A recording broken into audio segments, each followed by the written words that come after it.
Now, America's most exciting radio talk show, The Savage Nation, home of borders, language, culture. And here he is, winner of the National Radio Hall of Fame Award, Michael Savage. Income inequality remains significant, and nearly half of Americans are living paycheck to paycheck.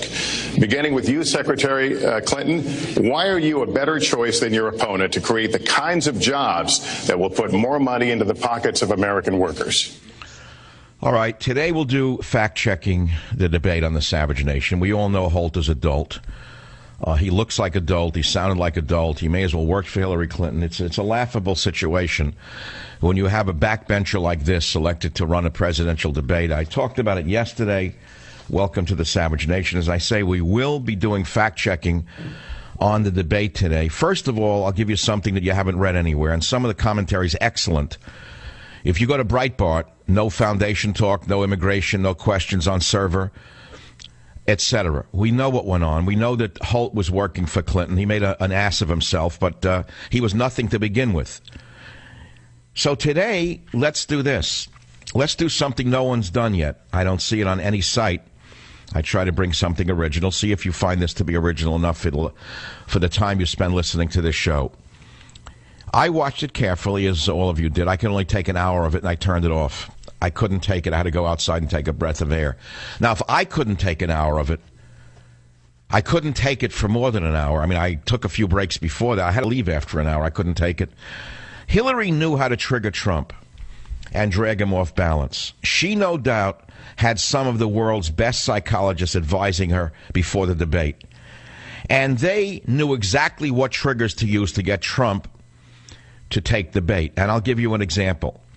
When she said to him that he inherited $14 million from his father, she fundamentally was like a sumo wrestler who won the debate right from the beginning with that remark, because he took the bait and she threw him off the mat. He was imbalanced from that point on. She knew that he would take the bait and defend his father. Why? Because he has character and she doesn't. She's a lowlife with no character. She has no character whatsoever. He, on the other hand, is a narcissist. He's macho, and he has great pride in himself and his family. So he fell right into her trap.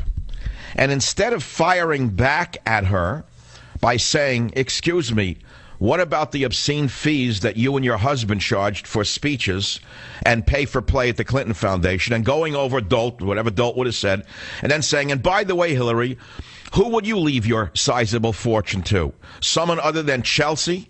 And then right over her again and say, "I mean the fortune that you and your husband made while you were Secretary of State, steering big donors by doing them favors and awarding them huge State Department contracts, Hillary. Answer that question. Who are you leaving the money to?"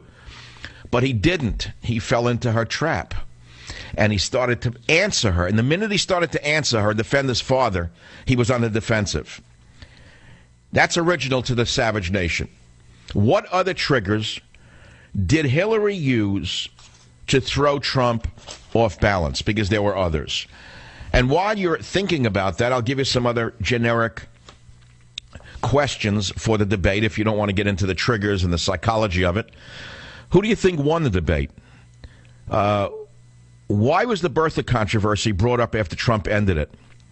Why were no questions addressed to Hillary about emails of the Clinton Foundation? Did Hillary come off as personable and human? Did this change your opinion of either candidate? What opportunities did Trump miss, if any? What damage was, let's say, inflicted upon either side? If you're an undecided voter listening to the Savage Nation, did either candidate earn your vote last night? Moreover, what do you hope to see in the next debate? What issues matter most to you? Now, having said all of that, there's a lot more to be said. There's hours worth more to be said, not only by myself, but by you, the listener.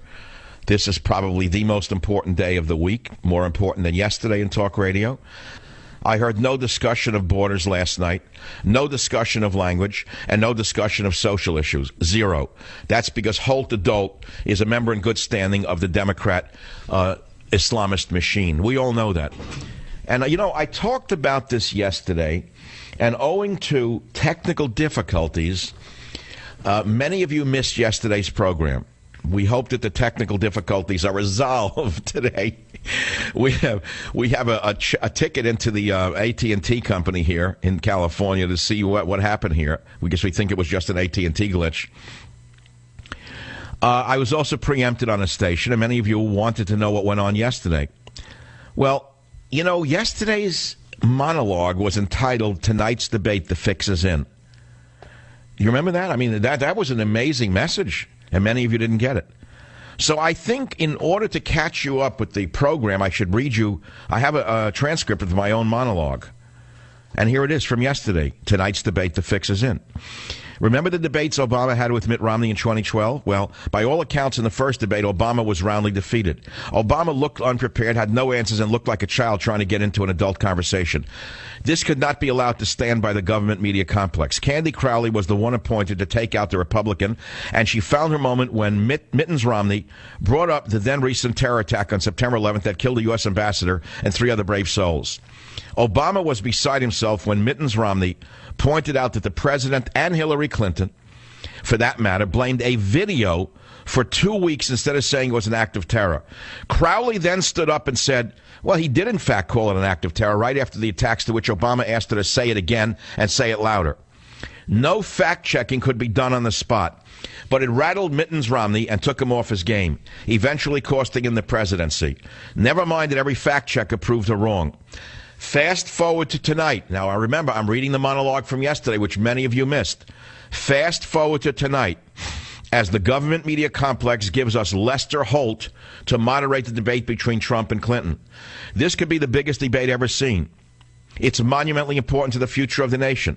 A third Obama term would devastate the nation, and that is what Hillary will give us.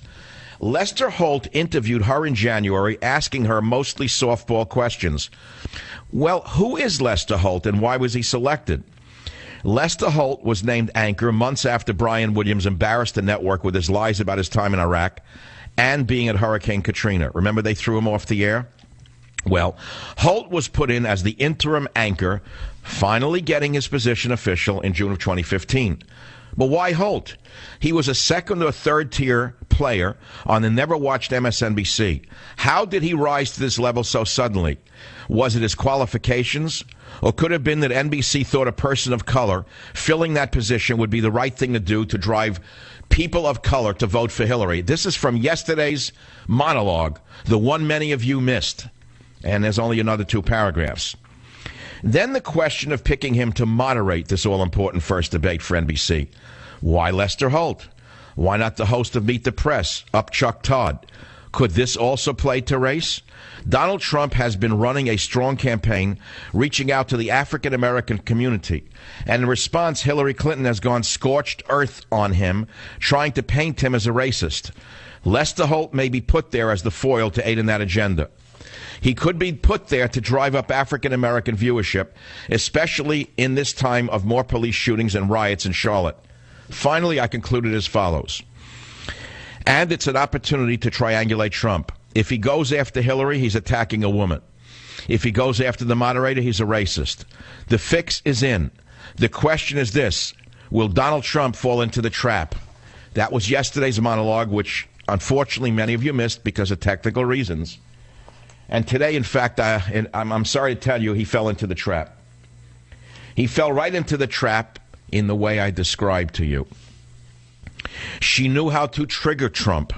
You know how we have triggers? All of us have psychological triggers, things that make us do certain things. If any of you are in anger management, or I don't know what you're in, whatever, anyone in therapy, your doctor will tell you that there are triggers that trigger behavior in you.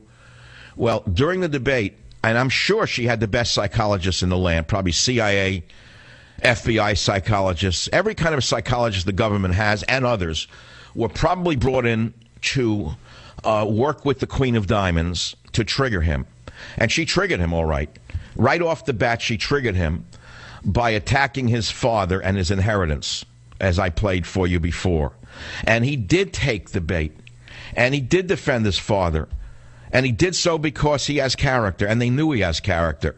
And the vermin of the left who have no character, there's spineless Salenter, it's all of them, knew that they can get a man of character to respond by attacking his character and attacking his father and his family. He fell right into her trap. And again, instead of firing back about the obscene fees that Hillary and her husband, Bill Clinton, charged for speeches. He could have said, wait a minute, why don't you tell us what you did with the $650,000 fee you got for speaking before X, Y, and Z? He could have counterattacked, but he didn't. He could have said, and who would you leave your fortune to? The fortune you made by pay and play at the State Department. Would you leave it to someone other than Chelsea and your lovely granddaughter? He didn't say that, did he? So I ask you again, what other triggers did Hillary use?